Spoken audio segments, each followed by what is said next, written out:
Ang kwentong ito ay hango sa totoong buhay. Mula ito sa isa nating kabayan. Naitago na lang natin sa pangalang Eris. Walang eksaktong taon. Probinsya ng Samar. Kadalasan hinuhusgahan ang isang tao batay sa kanyang pisikal na anyo. Hindi tinitignan kung ano ang nasa kalooban o ang nakatagong kakayahan. Nakatuon ang karamihan sa hindi kaaya-ayang pisikal na anyo. Ito ang naging karanasan ng ating tampok na tauhan. Lubusang nagpabago ng kanyang paniniwala at pagtrato sa mga taong nakakasalamuha. Lumaki sa syudad itong si Eris, nasanay sa mga modernong bagay. Hindi na kinalimutan ang makalumang pamamaraan. Nagiging katatawanan para sa kanya ang mga bagay na mula sa nakaraan.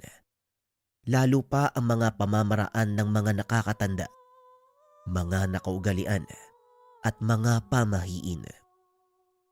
Para sa kanya ang mga ganitong bagay ay dapat kinakalimutan. Ngunit nabago ang lahat ng ito nang minsan siyang magkaroon ng kakaibang karanasan na nagmulat sa kanyang isipan. Bakit naman sa dinami-dami ng mga tauhan, ako pa'y nadestino sa probinsya?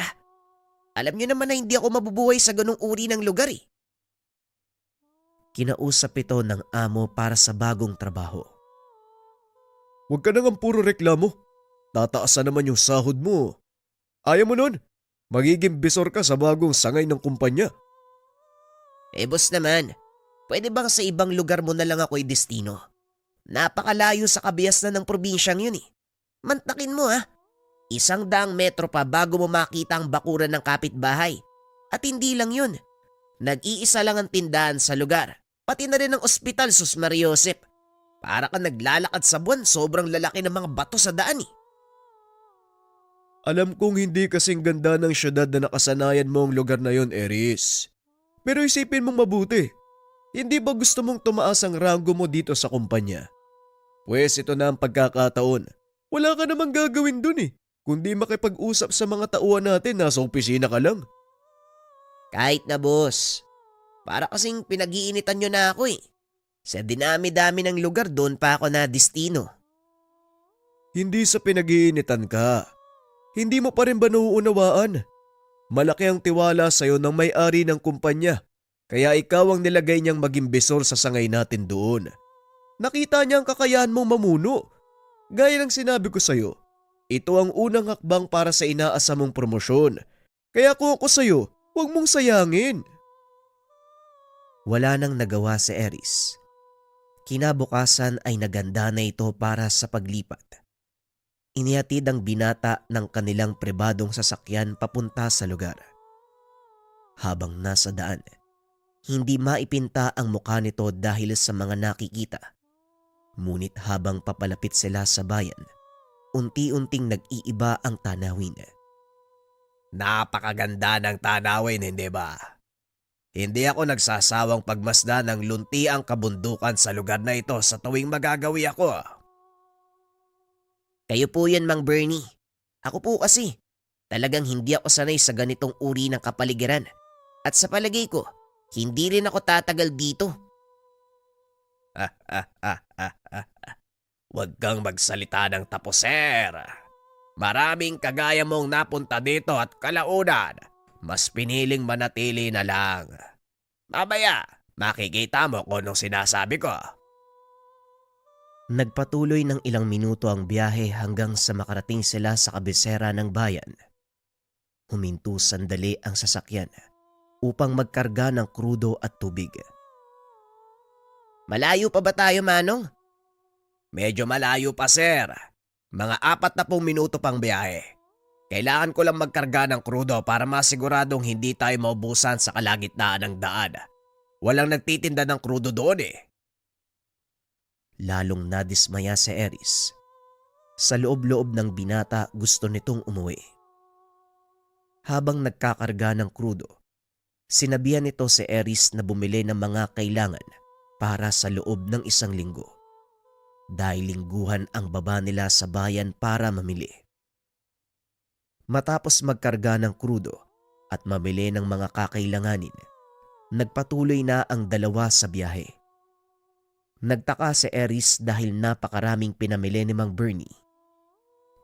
Bakit parang ang dami niyo hong pinamili? Babalik naman kayo sa syudad, hindi ba? Ah, may pagbibigyan ako ng mga yan. Isang taong minsan nagligtas ng buhay ko.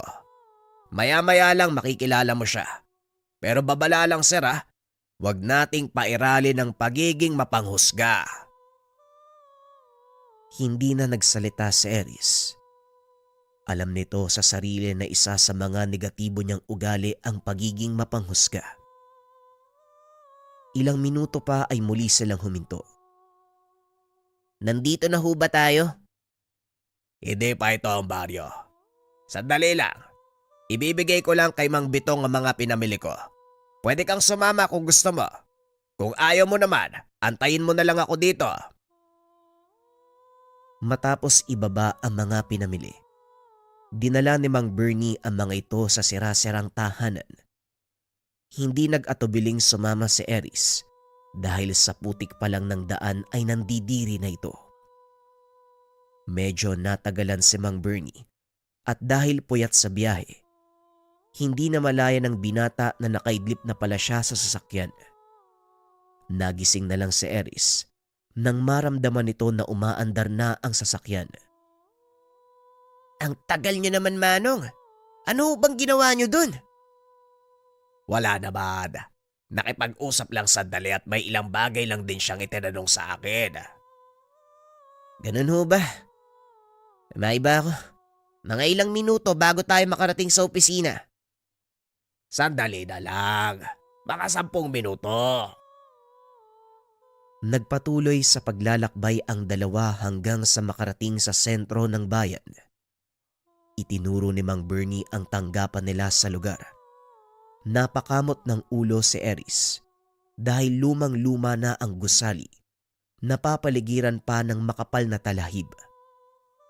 Bukas, Manong, pwede ka bang magpadala ng mga tao dito? Ipapagapas natin yung mga talahib. Parang napabayaan na yung lugar na to Napakamot na lang ng ulo si Mang Bernie. O sige, ako ang bahala. Maghanap ako ng tao maglilinis ng paligid bukas. Ilagay mo na ang mga kagamitan mo sa loob at sasamahan kita sa bago mong tutuluyan. Matapos hakutin ang lahat ng mga gamit, dinala ni Mang Bernie si Eris sa isang tahanan. Dito ba ako titira, Manong? Hindi naman sa panglalait pero parang tahanan to ng mga multo Alam mo, Eris, liblib na lugar ito. Kaya makaluma na rin ang mga materyales ng mga tahanan. Pero matibay ang mga yan. Maniwala ka o hindi antigo ang mga bahay na yan. Ito ang isa sa mga dahilan kung bakit nagpapadala ng tao ang may-ari ng kumpanya sa lugar. Gusto nilang pangalagaan ang mga ito. Yan na lang ang mga naiwang alaala ng ating kasaysayan. Mahalaga ang lahat ng yan. Hindi na nagsalita si Eris dahil pagod na. Nakaramdam ng pananakit ng ulo. Minabuti na lang ng binata na magpahinga. O sige na ho, Manong. Magpapahinga na ho ako. Babalik na po ba kayo sa syudad? Hindi pa. Gagabihin ako sa biyahe. Mahirap nang masiraan sa daan. Doon ako magpapalipas ng gabi kina Mang Bitong. Nangako siya sa akin na magiinuman daw kami. May binili akong lambanog kanina. Biglang napukaw ang interes ni Eris. Isa sa mga hilig nito ay ang pag-iinom. Lambanog? Ayos Parang gusto kong tikman Kaso nakakahiya. Hindi ko kilala yung mga kasama nyo sa inuman Inakbayan ni Mang Bernie ang binata. Pabulong siyang kinausap. Huwag kang mag-alala. 3 lang tayong mag-iinuman. Yun ay kung sasama ka. Pwede ho ba? Napangiti si Mang Bernie. Tila nawala din ang sakit ng ulo ni Eris nang marinig nito ang tungkol sa alak. Dali-daling nagbihis ang binata, kaagad nagtungo sa sasakyan. Lingid sa kalaman nito na may mga bagay siyang matutuklasan na lubusang makakapagpabago ng kanyang paniniwala at buong pagkatao. Pagdating sa tahanan ni Mang Bitong, marahang naglakad si Mang Bernie papasok sa bakuran. Sinabihan din nito si Eris na huwag papasok dahil may mga asong nakabantay sa tahanan. Maya-maya pa, sumindi ang ilaw sa loob ng bahay. Lumabas si Mang Bernie at tinawag si Eris. Halika na, inaantay na tayo ng Mang Bitong. Pakiusap lang ha. Alam ko ang ugali mo, Eris. Huwag mong pairalin yung pagkataga-syudad mo dito. Maaaring makakita ka ng hindi ka aya-aya. Ipapayo ko sa'yo na itikom mo na lang ang bibig mo. Huwag na magsalita kahit ano pa ang makita. Huwag mong pupunahin kung ayaw mong mapahamak. Ay sus, Mang Bernie naman parang ewan oh. Alam ko na ho yun, halika na. Alak na ako eh. Tugon ni Eris. Pagpasok sa tahanan, bumungad sa binata ang napakaraming garapon. Punong-puno ng langis. Ang ilan ay may nakababad pang parte ng katawan ng hayop. Pinaupo ni Mang Bernie si Eris. Sinabihang mag-antay dahil naghahanda pa ng pulutan si Mang Bitong. Iniikot ng binata ang tingin sa paligid. Napagtanto na isang albularyo ang taong sinasabi ni Mang Bernie. Maya-maya ay may dumaang bata. May dalang pitsyel at mangkok na may lamang hiniwang prutas. Hindi ito masyadong binigyan ng atensyon ni Eris dahil nakapako ang tingin nito sa mga garapong nasa istante. Ano po ba yung laman ng mga garapon na yan? Mga pangaplas, gawa sa langis ng iba't ibang taba ng hayop, gaya ng ahas, musang, buhaya, bayawak at kung ano-ano pa. Ganun po ba? Para saan po ang mga yan? Para sa pilay, paso, kung ano-ano pwede mong paggamitan. Patuloy lang sa pagtatanong si Eris. Hindi niya tinitignan ng kausap. Lingid sa kaalaman nito na ang sumasagot sa kanya ay ang mismong may-ari ng tahanan. Paglingon, nakita ng binata ang figura ng paslit na nakaupo sa kanyang harapan. Tinatayang nasa 12 taong gulang ito. Hindi makita ni Eris ang muka dahil lampara lang ang nagsisilbing liwanag. Oy bata, bakit ka nakikirap sa mga matatandang nag-iinuman? Hindi mo ba alam na masamang asal yan? Yung makisalo sa inuman ng mga nakakatanda? Wika ni Eris habang pinagsasabihan ang nakaupo sa kanyang harapan. Kung tutusin, ikaw ang pinakabata sa ating tatlo. Kaya nagtataka ko kung sino ang pinagsasabihan mo. Nanlaki ang mga mata ni Eris nang iangat ni Mang Bernie ang lampara. Tumambad ang itsura ng nagsasalita. Anyong bata ang katawan, ngunit matanda ang muka, maging ang boses. Siya si Mang Bitong, ang sinasabi kong kaibigan ko dito. Isa siyang kilalang albularyo sa lugar. Napatayo sa upuan si Eris. Hindi makapagsalita. Hindi lubos akalain na matanda pala ang kausap. Pasensya na po kayo. Akala ko po talaga bata yung nasa harapan ko eh.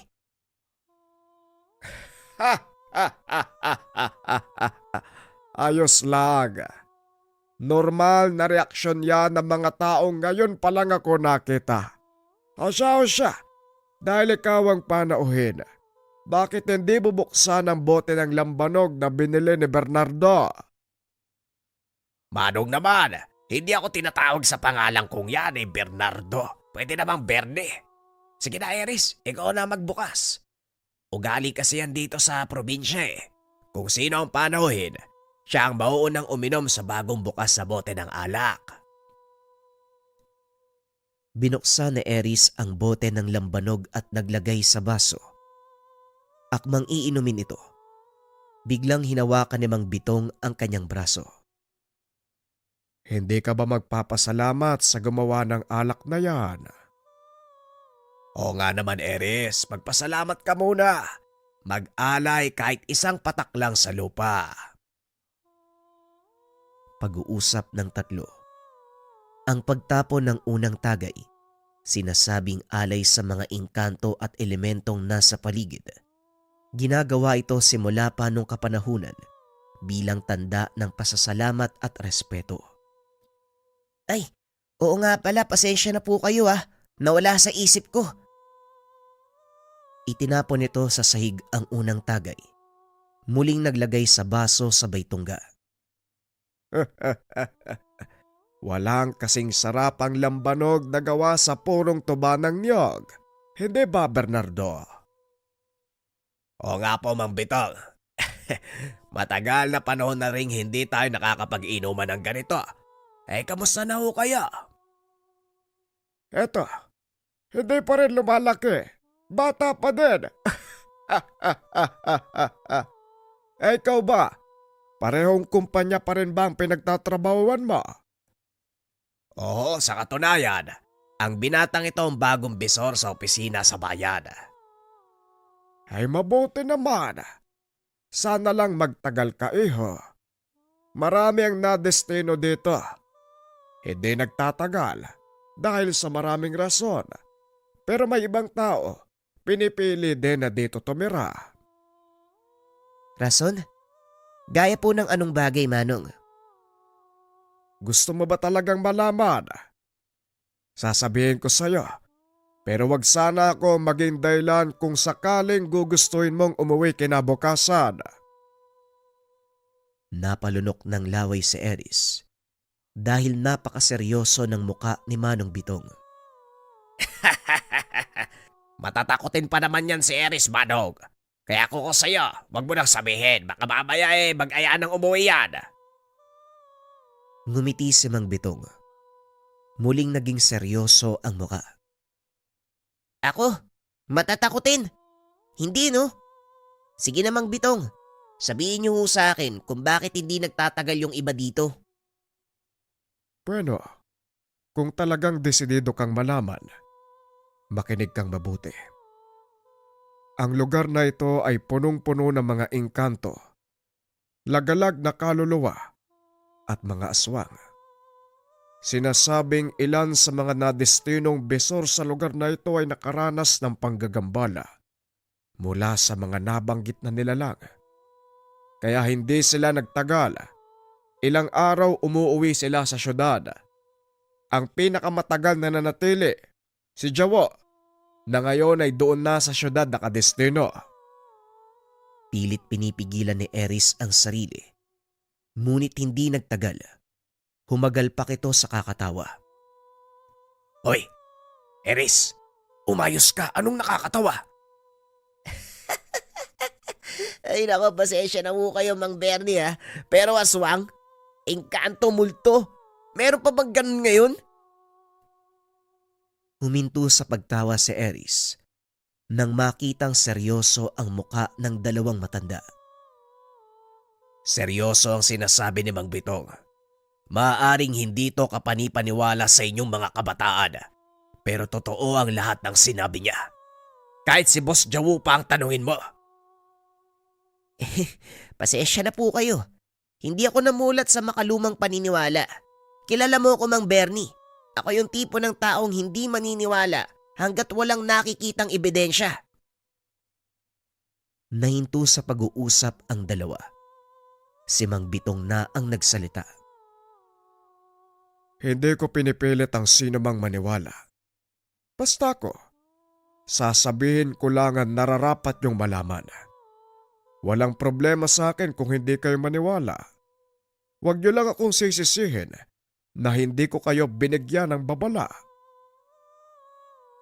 Naging seryoso ang mukha ni Eris dahil ramdam nito na may kung ano sa sinasabi ng matanda. Idagdag mo pa ang pisikal nitong katangian na labis namang ikinamangha ng binata.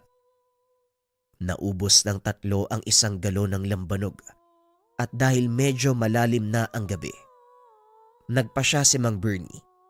Ihatid pabalik sa tinutuloyan nitong bahay si Eris.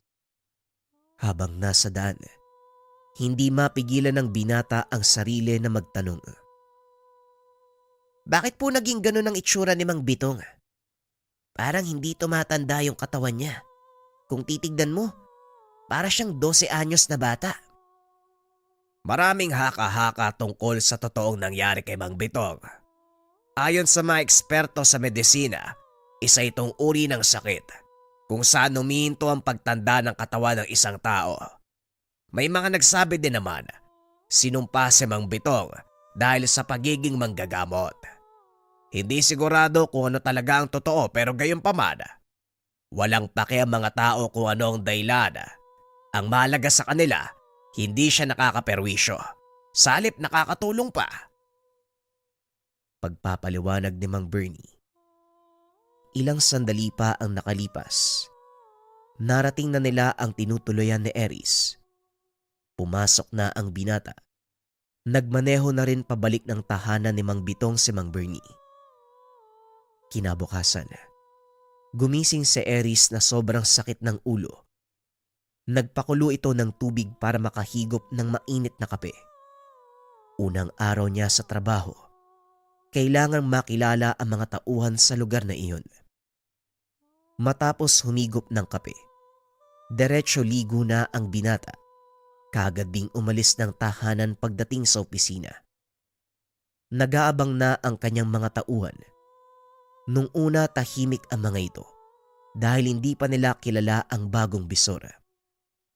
Ngunit nang magpakilala na si Eris, napagtanto na mga kasama na mabait at mahilig magbiro ang kanilang bagong superior. Masayang nagtatawanan ang magkakasama nang dumating si Mang Bernie. Oh, nandito ka na pala Sir Eris, pasensya na. Tinanghali ako ng gising. Nga pala, dumaan lang ako dahil may gustong ipabot si Mang Bitong sa'yo. Eto, kunin mo. Inihagis ito ang isang pulang telang sisidlan. Ano po ito, Manong? Habak ang tawag sa laman ng sisidlan. Wag na wag mong tatanggalin sa katawan mo kung ayaw mong paglaruan ka ng mga engkanto. Sige na, kailangan ko nang umalis. Baka gabihin pa ako sa biyahe. Matapos magpaalam, tumuloy na ito. Biglang tumawa ng malakas si Eris dahil sa mga sinabi ni Mang Bernie. Anong problema, sir? Natatawa ka mag-isa. Tanong ng kasama na nagngangalang Chito. Wala naman, Chito. Natatawa lang ako eh. Paniwalang paniwala ang mga tao dito sa agimat, habak, mutya, at kung ano-ano pang katang-isip na pangontra. Wika ni Eris. Sabay lapag ng ibinigay na gamit ni Mang Bitong. Kinuha naman ito ni Chito at binuksan. Pasensya na, Boss Eris ha. Pero hindi nagbibiro si Mang Bitong. Kailanman hindi nagkaloob ng habak ang matandang yon. Ikaw ang kauna-unahang taong binigyan niya ng pangontra sa pagkakatanda ko ha. Alam nyo, masyado kayo naniniwala sa mga pamahiin. Isa lang naman ang tiyak na mangyayari sa buhay natin. Kamatayan. Ito lang ang pinaniniwalaan ko. Kung oras mo na, edi oras mo na. Hindi ko naman kayo pipiliting maniwala, boss. Pero wala naman siguro mawawala kung susubukan yung irespeto ang paniniwala ng mga tao sa bayang to. Ramdam ni Eris na tila naiinis sa kanya si Chito, kaya pinili niyang manahimik. Naputol ang usapan nila nang pumasok ang isa sa mga tauhang nagtatrabaho sa lugar. May bitbit na papeles mula sa munisipyo. Nagulat ang binata dahil ang nilalaman ng mga papeles, petisyon para ipasara ang antigong bahay at gusali sa lugar. Ang dahilan, magpapatayo ng malaking pasugalan ang pamahalaan. Sino nagbigay ng paintulot sa mga kontraktor na ituloy ang proyektong yan? Ibalik mo ang papeles na yan sa alkalde. Pakisabi, pasensya na. Hindi ko pipirma ng mga yan. Pero boss, ako mapapagalitan ni Mayor eh. Pirmahan mo na lang para wala ng gulo. Mamili ka. Mapapagalitan ka ni Mayor o mawawalan ka ng trabaho. Hindi mo kilala si Mayor. Pag tinanggihan mo ang gusto niya, magwawala yun. Siguradong hindi ka titigilan hanggat hindi nasusunod ang mga plano niya. Eh di magwala siya. Papanoorin ko siya buong araw. Naglulupasay, sumisigaw sa harapan ng opisina. Sige, ibalik mo yan sa kanya. Kung meron siyang problema, personal niya akong puntaan dito. Dali-daling lumabas ang mensahero. Hindi makapaniwala ang mga tauhan ni Eris na nagawa niyang suwayin ang gusto ng alkalde. Naku, patay ka ngayon kay Mayor. Hindi mo alam kung sinong binabangga mo, boss. Maraming galamay si Mayor at hindi mo alam kung kailan ka nila babalikan. Payo lang ha, 2 beses siyang lalapit sa'yo. Ito na ang una at sa ikalawa, sana wag mong tanggihan dahil sa oras na gawin mo yon, hindi maganda ang kakalabasan. Nagulat si Eris sa sinabi ni Chito. Ngunit kahit papano, may paninindigan naman ang binata. Alam nito kung paanong iniingatan ng pamayanang iyon ang mga antigong gusali sa lugar. Kaya naman hindi ito pumayag na maipasa ang petisyon. Tayo ang magpapasya kung ipapasa ang petisyon. Hindi ko nilagdaan ng mga papeles, Chito. Ibig sabihin, hindi masusunod ang gusto ni Mayor. Yun na nga ang kinakatakot ko, boss. Hindi lang naman ikaw yung maaaring managot pati kami. Matapos magsalita, lumabas ito sa opisina. Hindi rin umiimik ang mga kasama sa trabaho. Ramdam ni Eris ang tensyon sa loob ng silid. Ngunit nagmatigas pa rin ito dahil alam niya na tama ang ginawang desisyon. Pagsapit ng hapon habang pauwi, nakaramdam ng pananakit ng ulo ang binata. Inisip nito na dahil lang sa pagod, kaya pagdating sa tinutuluyan, kagad itong nahiga para makapagpahinga. Nakaidlip si Eris at nang magising ito, hindi niya magawang bumangon. Sobrang bigat ng pakiramdam ng mga sandaling iyon. Imbis na tumayo, minabuti niyang matulog. Kinabukasan, lalo lang lumala ang kondisyon. Kaya naman nakiusap ito sa may-ari ng tahanan na samahan siyang magpatingin sa doktor. Sa kasamaang palad, walang tao sa klinika. Napakalayo ng ospital mula sa kinaroroonan. Malayo dito ang ospital. Mabuti pa kay Mang Bitong na kita dalhin. Subok na ang taong yon sa paggagamot at alam kong matutulungan ka niya. Sa albularyo, Manang Delia. Naku, pasensya na. Pero hindi po kasi ako naniniwala sa mga ganyan. Alam ko. Nabanggit na ni Berde sa akin. Pero wala namang mawawala kung susubukan mo. At dahil wala nang ibang maisip na paraan, sumang-ayon na lang si Eris. Nakailang inom na din ito ng gamot, ngunit hindi nawawala ang nararamdaman. Pagdating sa tahanan ni Mang Bitong, nakita niya itong nakaupo sa atangan at nakangiti.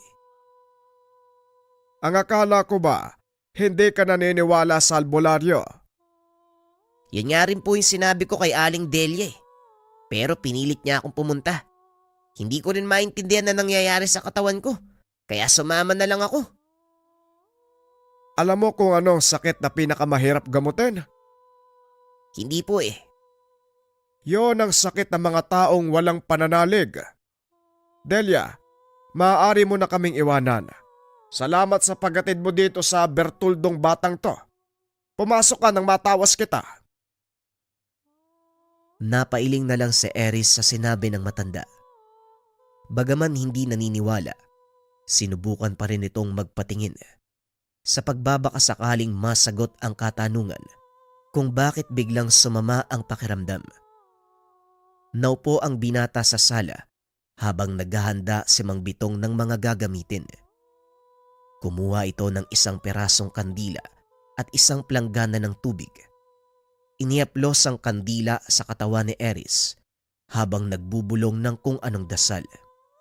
Dahil sa pagkabagot, hindi maiwasan ng binatang magtanong. Ilang taon na po ba kayo manggagamot, Manong? Simula nung bata ko, nag-umpisa na ako manggamot. Sa edad na 12. Bakit mo naman naitanong? Wala lang po. Kasi may usap-usapan ako narinig tungkol sa inyo eh. Medyo nakakatawa nga nang sabihin ng mga tao na sinumpa daw kayo ng mga engkanto kaya hindi na po kayo lumaki. Kahit ako natatawa sa mga sinasabi mo. Pawang haka-haka lang ang mga naririnig mo, iho. Huminto ang pagtanda ng katawan ko nang tumungtong sa edad na 12. Hindi ko alam kung ano nangyari. Pinatignan ako ng mga magulang ko sa doktor noon, pero wala naman silang nakitang problema. Malusog naman ang pangangatawan ko kaya hindi na sila nag-alala pa. Paano naman po kayo natutong manggamot? Siguro masasabi ko na biyaya sa akin ang ganitong kakayahan. Hindi ko na lang namalayan, iho. Gumising ako isang araw, isa na akong albularyo. Pwede ba yun? Manong naman niloloko mo ko eh. Kung maniniwala ka, edi parang ganun na ga. Pero ang totoo, mahabang proseso ng pagsasanay ang pinagdaanan ko bago marating ang antas na meron ako ngayon. Bagaman nagsimula sa murang edad, hindi ganun kadali ang pinagdaanan kong pagsubok, lalo na sa aking kondisyon. Pero sa halip na panghinaan ng kalooban, ginamit ko ang pag-iwas sa akin ng mga tao para ituon ang pansin sa pagsasanay at pag-aaral na makalumang pamamaraan ng mga ermitanyo. Ay ngayon, pinag-aaralan ko pa din ang mga ito.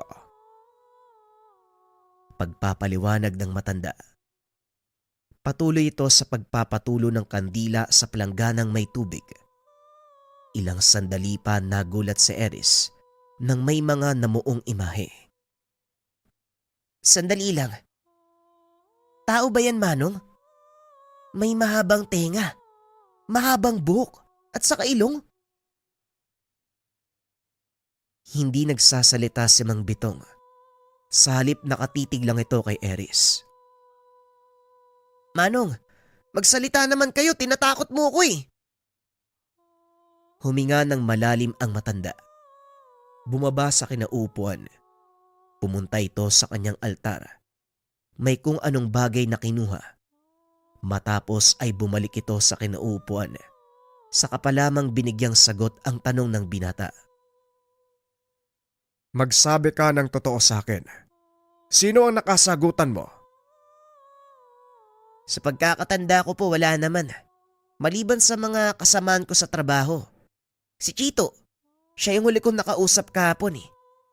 Hindi niya yata nagustuhan nang hindi ko pirmahan yung petisyon ng mayor. Ipinapasara yung mga antigong gusali sa bayan.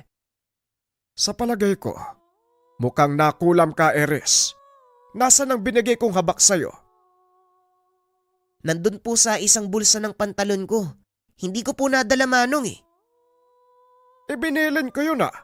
Kailangang isuot sa'yo ang habak. Kabisado ko ang buong lugar. Magkakaroon ng interes sa mga tao sa isang baguhan na kagaya mo.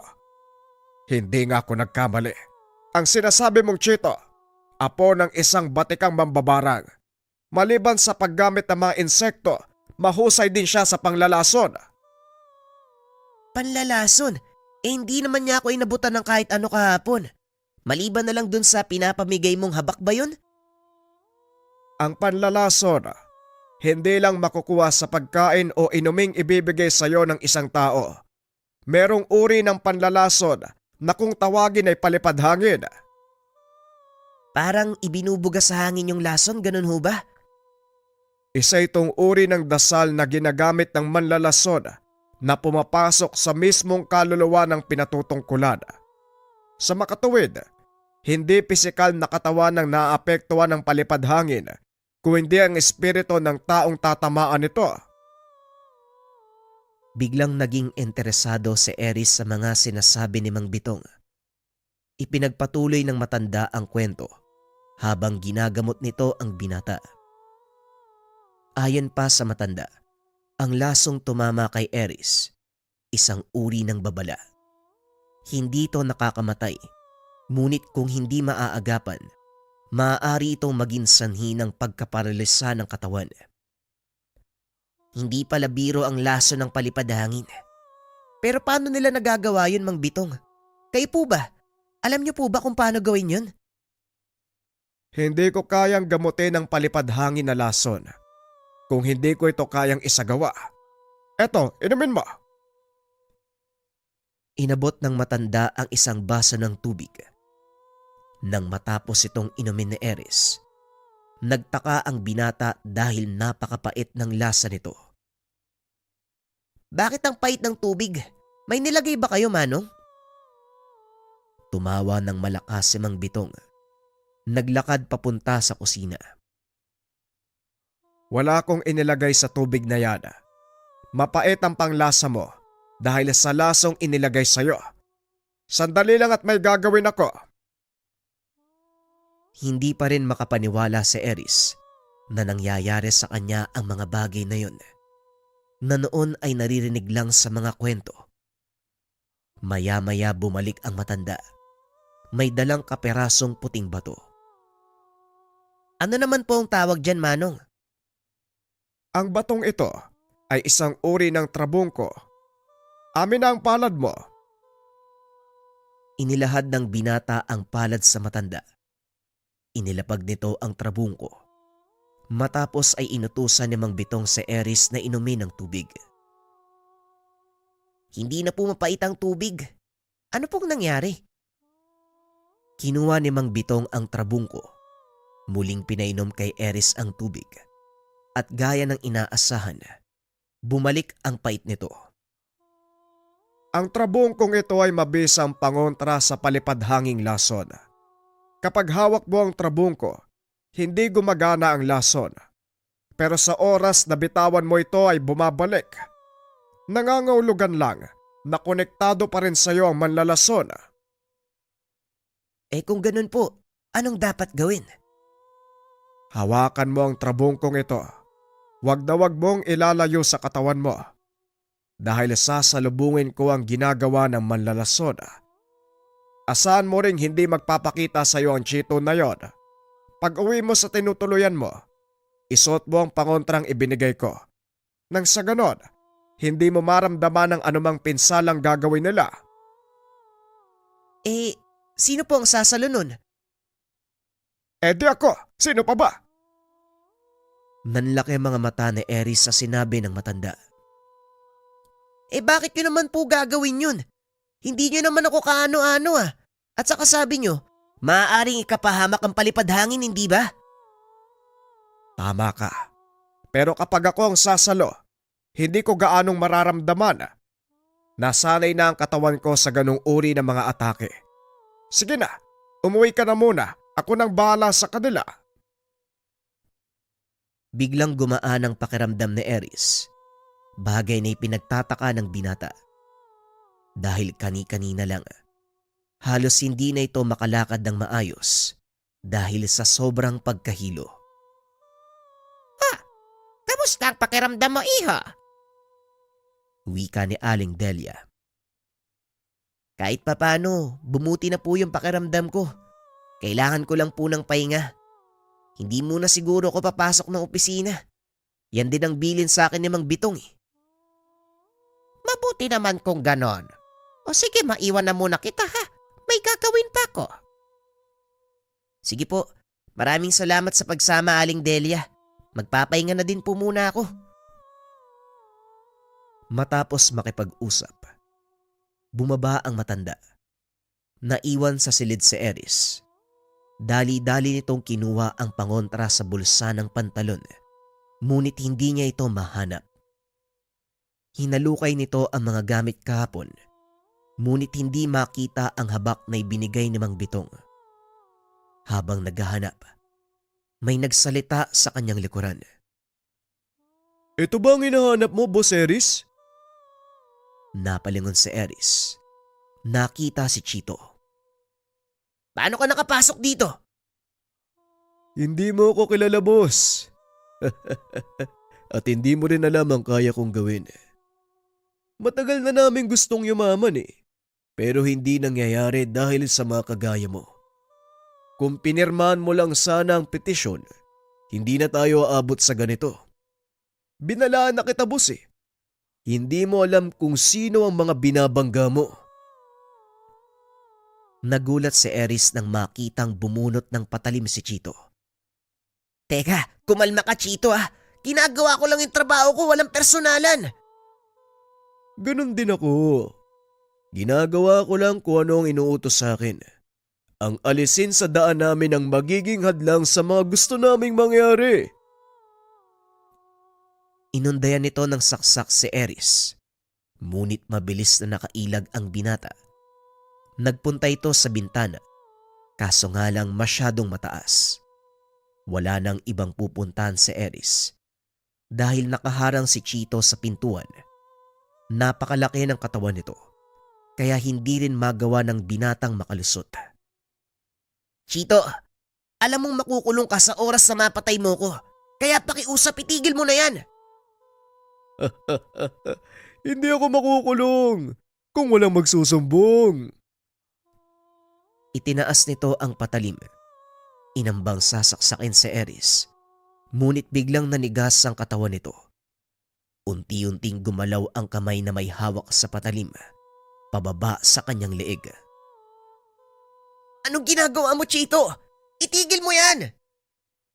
Huwag ka nang magmaang-maangan. Anong ginawa mo sa akin? Ha? Anong sinasabi mo wala akong ginagawa sa'yo? Ikaw nga tong sumugod sa akin eh. Huwag kang magkakamali, Chito. Dahil hindi kita sasantuin. Wala akong pakialam kung apo ka ni Tandang Ernig.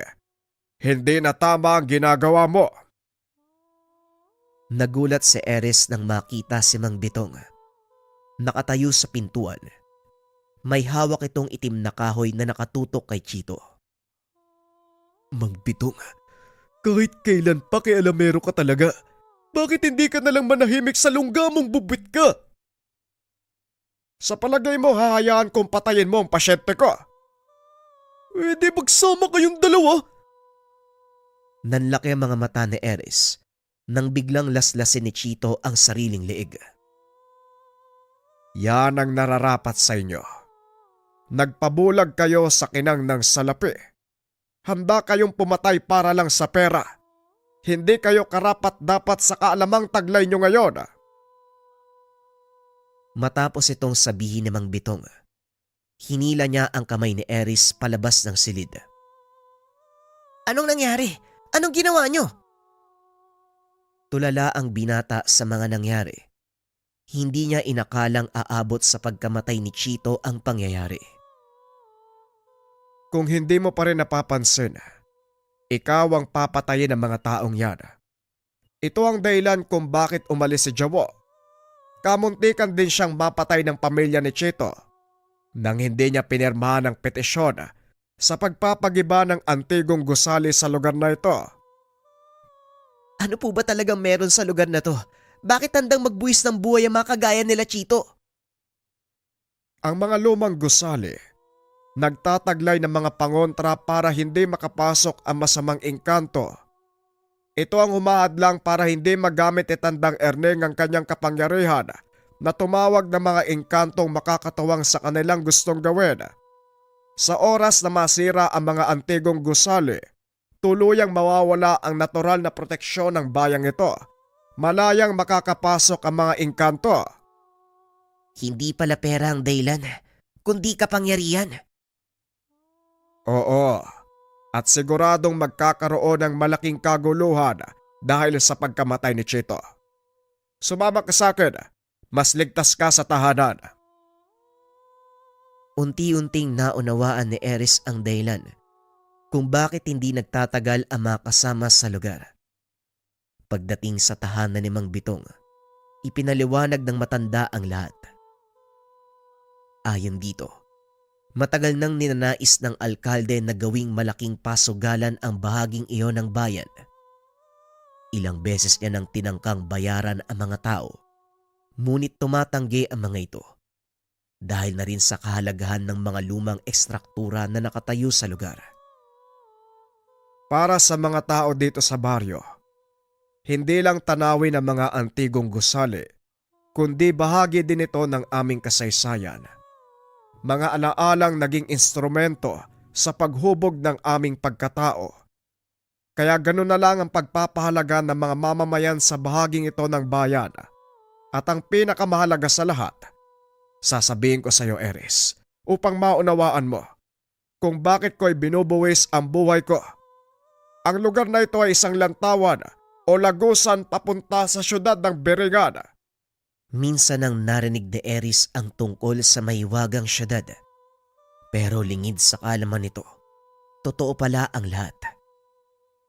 Syudad ng Biringan. Seryoso ka ba, Manong? Ang tagal nang hinahanap ng mga tao ang lugar na yon. Pero ni katiting na ebidensya, wala silang nakita.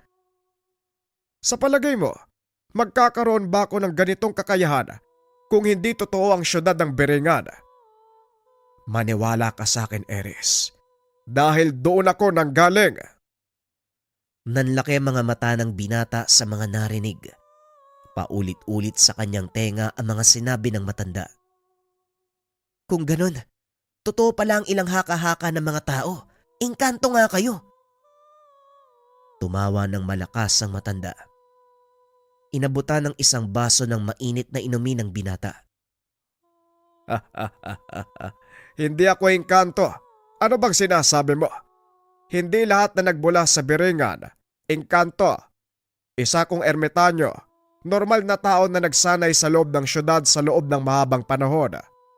Pumasok ako sa lugar na yon sa edad na 12 taon. Kaya nanatili ako sa katawang paslit dahil na rin sa mga natutunan ko. At kung hindi ko ginamit ang mga yon, malabang hindi mo na ako nakakausap. Kung ganun, hanggang sa kamatayan mananatili kayo sa ganyang kalagayan? Hindi pa rin lubos na maisip na totoo ang lahat ng mga nangyayari. Oo, pero matagal pa ang sinasabi mo. Hindi pa ako mamamatay. Kasama ito sa tungkuling ginagampanan ko sa mundo ng mga tao. Hanggat may nagtatangkang sumira ng kapayapaan sa lugar at may mga taong naghahangad na makita ang syudad ng Beringan, mananatili akong buhay. Sa makatawid, immortal kayo? Ang kulit mo! Ano ka ba naman, bata ka? Ganyan ba kayong mga taga-syudad mag-isip? Pasensya na po kayo, Manong. Ngayon ko lang po kasi narinig yung kwento nyo eh. Malay ko ba kung ano talaga ang nangyayari? Hindi ako immortal. Walang wakas ang pananatili ko sa mundo. Sa oras na mawala ang mga taong naghahangad ng sobra-sobra na ibinigay sa kanila, doon pa lang ako makakapagpahinga. Yun na nga po, Manong. Habang panahon ng mananatili ang ugaling yan sa mga tao. Kaya parang immortal na din kayo. Dahil hindi titigil ang mga tao sa paghahangad ng sobra sa kung anong meron sila. Nakakalungkot mang isipin. Pero mukhang gano'n na nga. Napag-alaman ni Eris na ang kapangyarihang taglay ni Mang Bitong, isang uri ng sumpa. Ngunit ginagamit niya ito para sa kabutihan. Tanghali na ng mga oras na yun. Laking gulat ni Eris nang biglang dumating ang sasakyan ng kanilang kumpanya. Mang Bitong, ano po nangyari? Nasaan si Eris? Tanong ni Mang Bernie. Humahangos itong umakyat sa bahay ni Mang Bitong. Kumalma ka, Berne. Walang nangyaring masama kay Eris. Pero si Chito hindi ko na naiwasan. Tinuluyan ko na. Nagtangkang patayin si Eris. Sinasabi ko na nga ba? Siguradong gaganti si Mang Erning sa nangyari kay Chito. At yan nga ang pinaghahandaan ko. Dahil paniguradong maraming madadamay sa galit ng matandang mambabarang na yon. Pag-uusap ng dalawa. Dahil sa mga nangyari, nakaramdam ng panghihina si Eris, kaya hindi na malayan ng mga nakakatandang nakaidlip na ito. Pagsapit ng hapon, nagising si Eris sa ingay ng nagkakaguluhang mga aso. Dali-dali itong bumangon. Nakita ang 5 malalaking itim na aso nakaharang sa pinto ng tahanan. Nakatingin ang mga ito sa bakuran kung saan nakatayo si Mang Bitong, kausap ang isang matandang lalaki. Ilabas mo ang binatang pumatay kay Chito. Alam mo ang batas, Bitong. Mata sa mata, ngipin sa ngipin. Buhay kapalit ng buhay. Ako ang pumatay sa apo mo. Walang kinalaman ng binatang yon sa mga nangyayari. Ngayon, kung gusto mo kong parusahan, malaya kang gawin. Pero hindi ko hahayaang galawin mo si Eris. Naglabas ng tungkod ang lalaking kausap ni Mang Bitong. Naging latigo naman ang hawak nito na itim na kahoy. Kung kanon, mukhang magkakamatayan tayo sa pagkakataong ito. Hindi ako natatakot. Ang tanong, kaya mo ba akong patayin? Lahat ng nagsimula ay may katapusan. At may alam akong pamamaraan kung paano ka papatayin. Gusto kong makita kung paano mong gagawin ang bagay na yan. Biglang sumugod ang matandang lalaki. Sinalubong ito ni Mang Bitong. Hinagubit nito ng latigo ang kalaban. Napasigaw sa sobrang sakit ang matanda. Ano? Masakit ba? Hindi mo akalaing kaya kong gumante ng kidlat. Bakit mo ba kami hinahadlangan? Hindi mo ba alam na pwede ka ring makinabang dito? Sa oras na mabuksan ng lagusan, malaya kang makakalabas-masok sa magkabilang mundo. At hindi lang yon, Bitong, makakabalik ka na sa dati mong anya. Hindi ko inangadang makalabas-masok sa biringada dahil hindi naman tayo nababagay sa mundong iyon. At hindi kita hahayaang buksan ng lantawan sa baryo. Hindi ikaw ang magpapasya sa mga mangyayari. Muling sumugod ang matanda habang naglalaban ang dalawa. Dumating si Mang Bernie. Mang Ernig, mabuti na lang at nandito ka sa bahay ni Mang Bitong. Manghang-mangha si Eris sa mga nakikita. Hindi niya akalaing masasaksiyan niya ang laban sa pagitan ng dalawang magaling na manggagamot. Hindi ko akalaing totoo ang lahat ng sinasabi ng mga tao. Totoo palang nabubuhay ang mga gaya nila sa mundo natin. Mas marami pang hiwaga ang nakatago sa mundong ito na hindi pa natutuklasan ng mga tao. Ang nakikita mo ngayon, kaperaso lang sa kung ano ang kabuuan. Sa palagay ko nga po, marami pa akong dapat matutunan.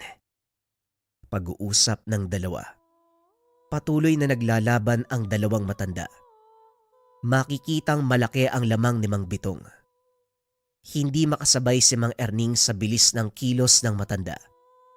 Dumagdag pa ang liit ng pangangatawan ni Mang Bitong. Kaya malaya itong nakakakilos. Nagagawa nitong umatake ng malapitan. Nakikita ni Eris ang kilos ni Mang Bitong. Para itong batang naglalaro. Habang lumalatay ang latigo sa katawan ni Mang Erning. Tuwang-tuwa ito sa ginagawa niya.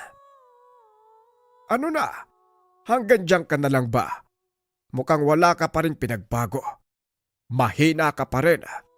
Wala nang saysay kung papatagalin ko pa ang laban. Tuluyang tinapos ni Mang Bitong ang laban sa pamamagitan ng pagpugot ng ulo ni Mang Erning. Ito na ang huli nating pagtutuos. Sana lang wala nang tumulad sa'yo. At ikaw naman, Eris. Gawin mo na ang parte mo. Nagawa ko na ang sa akin. Tumangulang si Eris. Matapos ang kaganapang iyon, pinuntahan ni Eris ang mga taong bayan at kinausap. Nang makuha ang panig ng mga tao, tumuloy ang binata papunta sa munisipyo. Dire-diretso si Eris sa tanggapan ng alkalde upang kausapin ito. Ikaw ba ang pinadala ng kagawaran ng turismo para pirmahan ang petisyon ko? Oo, ako nga. Mabuti naman. Dahil ikaw na mismo ang nagpunta. Eto ang mga papel, pirmahan mo. Nang mapasira ko na yung mga pesteng gusali na yan. Sandali lang. Babasahin ko muna ang petisyon, Mayor. Inabot ito ng sekretarya ng alkalde. Nanlaki mga mata. Biglang pinunit ng binata ang makapal na papel. Nababaliw ka na ba? Yan ang lehitimong kontrata ng mga dayuhang namumuhunan sa pasugalang ipapatayo ko. Bakit mo pinunit? Hindi ikaw ang magpapasya sa lahat. Hindi porket ikaw ang namumuno, susunod na ang lahat sa gusto mo. Tandaan mo, pagdating sa usaping ito, ako pa rin ang magpapasya. Hindi ako sang-ayon sa gusto mong mangyari. Ang lakas ng loob mo. Saan ka kumukuha ng lakas ng loob na magsalita ng ganyan? Isa kang mababang kalihim. Nasa ilalim ka pa rin ng kapangyarihan ng munisipyo. Nagkakamali ka. Magkaiba ang ahensyang ginagalawan natin. May kapangyarihan kaming iimbalido ang mga petisyon dahil labag sa batas ang gusto mong mangyari. Ang bayang ito ay protektado ng isang batas na nangangalaga sa mga natural na kayamanan ng bansa. Kabilang na sa mga ito ang antigong mga gusali. Kaya nagkaroon kami ng kapangyarihan na salungatin ng isang alkaldeng kagaya mo. Nga pala, magbalot-balot ka na. Nakarating na sa pamunuan ng probinsya ang lahat ng kabalbalan mo. Sigurado ako sa mga susunod na oras, papababain ka sa pwesto. Nagulat si Eris. Biglang nagsalita ang bisor nito. Hindi akalain ng binata na susuporta ng gobyernong probinsyal ang kanilang desisyon na ibasura ang petisyon ng alkalde. Maraming salamat, Boss Jawo. Hindi ko akalaing tutulong ka. Ano ka ba, Eris? Dito ako nanggaling. Napamahal sa akin ang lugar na ito. Kaso lang, natakot ako sa kulam. Ang sabihin mo, duwag ka nga lang. Simpleng sakit ng tiyan ay tumatakbo ka na. Nagtawanan ang lahat. Si Boss Jawo ang naging sentro ng pangaasar.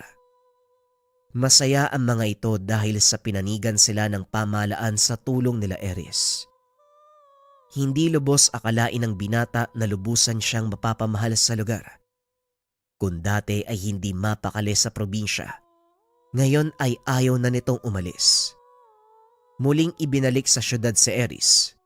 Ngunit kada linggo, bumabalik ito sa baryo upang makipag-inuman sa mga nakakatanda, lalo na kay Mang Bitong. Parang napapadalas ang pagbisita mo, Eres. May napupusuan ka ba sa baryong to? Wala po, Manong, ang totoo. Napamahal na ako sa baryo. Mas naliwanagan kasi ako sa buhay simula nang mapadpad ako dito. Alin ba doon? Yung kamuntikan ka mamatay dahil sa panglalason. Kasama na din yan, Manong. Pero mas malagang natutunan ko ang kultura ng lugar na ito. Bagaman makaluma, napapaloob pa din ang respeto sa isa't isa, lalo na sa kalikasan. Tama ka. Alam mo, Eris, sa lahat ng nagpunta dito sa aming baryo, ikaw lang ang masasabi kong kakaiba. Sa kabila ng katotohanan na lumaki ka sa modernong mundo, hindi ka nagdadalawang isip na tanggapin ang makalumang pamamaraan. Alam mo ba, yan ang isa sa mga palatandaan ng mabuting pinuno. Wala po sa isip ko ang ganung bagay, Manong. Mas gugustuhin ko lang po na mamuhay ng payapa kaysa guluhin pa ang buhay ko sa politika. Hindi mo rin masasabi, Eris. Nakikita kong hinaharap mo. Maniwala ka sa akin. Kakainin mo ang sinabi mo ngayon sa mga susunod na taon. Matapos ang pag-uusap ng dalawa, nagpaalam na si Eris. Lingid sa kalaman niya, yun na ang huling pagkikita nila ng matanda. Makalipas ang 2 taon, nakatanggap ng sulat ang binata mula sa mataas na tanggapan ng kagawaran ng kalikasan. Inimbitahan para sa isang pagpupulong kasama ang Pangulo ng Pilipinas. Nagulat si Eris dahil nagkatotoo ang sinabi ni Mang Bitong. Itinalaga siya bilang kalihim ng turismo sa pangkalahatan. Hindi nagawang tumanggi ng binata dahil mismong Pangulo ang nagrekomenda sa kanya. Alam ni Eris na simula pa lang ito ng mas malaking pagbabago sa kanyang buhay. Ngunit gaya ng sinabi noon kay Mang Bitong, mas nanaisin niyang mamuhay ng simple at payapa sa isang tahimik na pamayanan. Matapos ang 6 na taon na panunungkulan, nagbitiw sa pwesto si Eris. Namuhay sa baryo kung saan ito unang tinalaga bilang bisor. Hinanap ng binata si Mang Bitong, ngunit wala sa isa sa mga tao ang nakapagturo sa kinaroroonan nito. Maging si Mang Bernie, na noon ay nagretiro na rin, hindi tiyak kung saan nagpunta ang matandang manggagamot. Dahil sa kuryosidad at pagnanais na makita si Mang Bitong, ginalugad nito ang buong bayan, maging ang mga karatig lugar. Isang tao ang nakapagturo sa kinaroroonan ni Mang Bitong, ngunit sa kasamaang palad, puntod ang nakita ng binata. Sa kabila ng nakakalungkot na pangyayari, naging masaya si Eris dahil nagkaroon siya ng pagkakataon na makilala ang isang pambihirang tao, si Mang Bitong, ang tagapagbantay ng lagusan ng Piringan.